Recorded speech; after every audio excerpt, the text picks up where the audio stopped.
Good morning, good afternoon, good evening, friends. Kevin sir back from Personal Tutor. Standard 6th History. Chapter है Ashoka the emperor who gave up war. Topic है Ashoka a unique ruler. कुछ अलग बात थी अशोका में दोस्तों.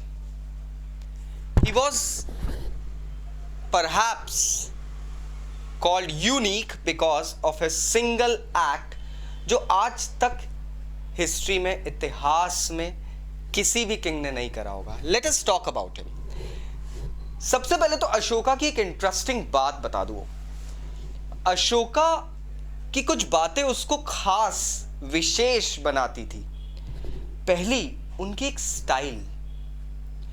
उनको अपनी प्रजा या वी कॉल देम सब्जेक्ट्स तक कोई मैसेज पहुंचाना रहता था तो उनकी एक आर्ट काफी फेमस थी. He used to get those messages inscribed either on iron pillars और स्टोन सर्फेसेस.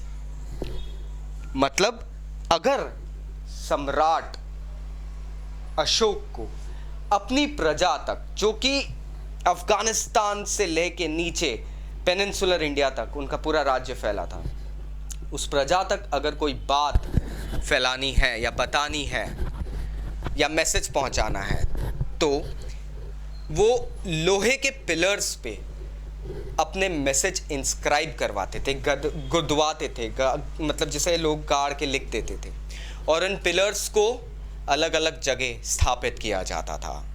दे वर सिचुएटेड. दूसरी चीज, दूर दराज क्षेत्रों में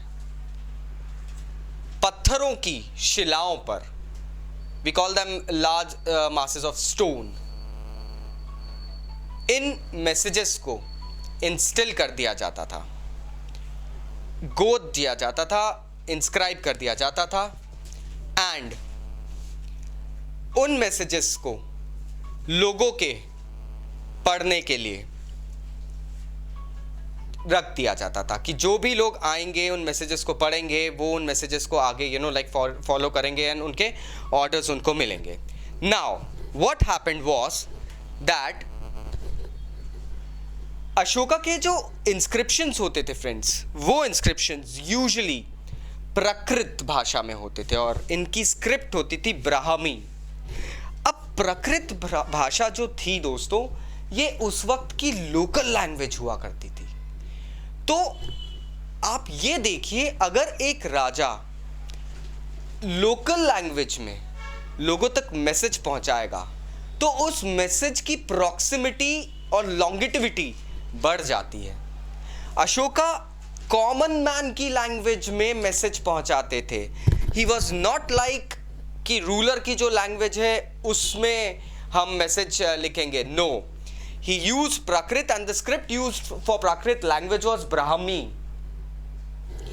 अब ये तो एक बात हो गई उनके यूनिक फीचर की. सेकंड वॉज अशोका की लाइफ में टर्निंग पॉइंट कहाँ से आया था जो उनको परहैप्स, मैंने फिर से रिपीट करना चाहूँगा, आज तक पैदा हुए किसी भी रूलर से ज़्यादा यूनिक बनाया है. कलिंग एक जनपद हुआ करती थी जब महाजनपद, जो कि आपने प्रीवियस चैप्टर्स में पढ़ा है, का फॉर्मेशन हुआ था. कलिंग जनपद जो थी आज की डेट में प्रेजेंट डे कोस्टल ओडिशा जिसे हम कहते हैं, ओडिशा भी रहा था, उसका नाम कलिंग के नाम से फेमस था. सम्राट अशोका ने कलिंग पे चढ़ाई करी थी. ही actually went ahead and called upon a war at Kalinga. But उस वॉर के खत्म होने के बाद फ्रेंड्स, अशोका वॉज डेवास्टेटेड. टूट के बिखर गया था वो इंसान. इतना ब्लडशेड, इतना डिस्ट्रक्शन, इतनी वायलेंस शायद ही कभी देखी थी उन्होंने. Kalinga war is a totally different subject and topic my friends. I wouldn't be getting into it because Kalinga ने बहुत बुरे तरीके से रेजिस्ट करा था मौर्य सबऑर्डिनेशन को एंड देन बच्चे, बूढ़े, जवान, महिलाएं सब आके लड़े थे दोस्तों और सब लोग मारे गए थे. Ashoka got the kingdom but none of a person from Kalinga. Ashoka इतने टूट के बिखर गए थे कि उन्होंने इस राजपाट, इस दुनियादारी, सामाजिक मोह माया सबसे त्याग ले लिया था. He was perhaps the only king in history who gave up conquest after winning a war. मतलब इकलौता ऐसा राजा हिस्ट्री में जिसने अपनी जीत युद्ध जीतने के बाद त्याग दी. That makes him most unique and perhaps the most remarkable ruler we ever had in our country. I hope now you got the topic and the greatness, and you can imagine the greatness of Emperor Ashoka. Still, if you have any doubts, नीचे comment box है, उसमें आप comment कर सकते हैं. I'll be going ahead and replying. Thank you very much. Take care. Bye bye.